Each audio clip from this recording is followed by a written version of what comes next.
Lagi-lagi korupsi. Akhir-akhir ini kita dihebohkan dengan berita yang cukup mengejutkan bagi kita bersama, yaitu upaya Kejaksaan Agung Republik Indonesia yang sedang mengusut dugaan tindak pidana korupsi yang terjadi di Pertamina sebagai salah satu BUMN.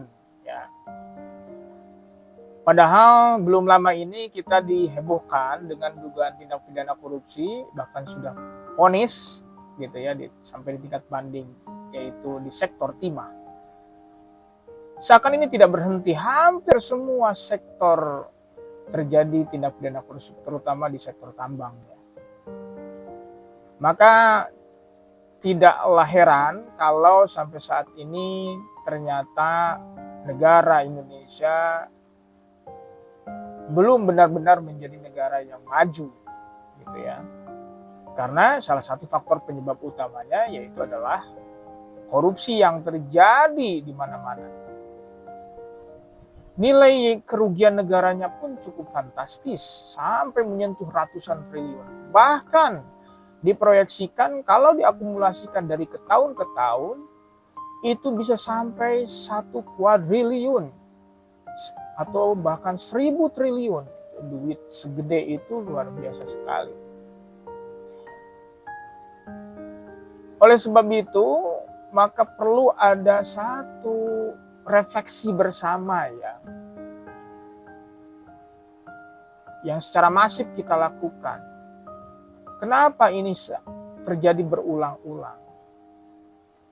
Gitu. Bahkan seakan tiada jerak gitu ya pelaku tindak pidana korupsi itu. Padahal hukuman bagi seorang pelaku tindak pidana korupsi itu bukanlah main-main. Gitu ya. Bisa sampai 20 tahun bahkan dihukum mati. Meskipun kita tidak pernah atau belum pernah menerapkan hukuman mati gitu ya. Tetapi itu tidak cukup juga memberikan efek jera bagi pelaku tindak pidana korupsi yang lain. Bahkan ini terjadi berulang-ulang yang merugikan kerugian negara. Dan ternyata itu terskemakan sedemikian rupa, bukan hanya 1-2 tersangka, tetapi juga melibatkan berbagai macam petinggi-petinggi, baik itu di sektor BUMN-nya maupun sektor swastanya. Nah ini seakan itu sudah sangat sistematis gitu ya. Dan ini berdampak tentunya kepada masyarakat. Sobat ISB sekalian, sebenarnya kapan korupsi ini bisa berakhir? Apa penyebab utamanya sebenarnya? Sampai hal ini seakan membuat kita putus harapan, gitu ya. Ratusan pelaku tindak pidana korupsi sudah divonis, tetapi ternyata bermunculan kembali pelaku-pelaku lain, gitu ya, baik itu di tingkat pusat, regional sampai ke tingkat daerah. Seakan ini tidak berhenti, gitu ya. Kita senang bahwa penegakan hukum terhadap tindak pidana korupsi ini terus-menerus kita gencarkan.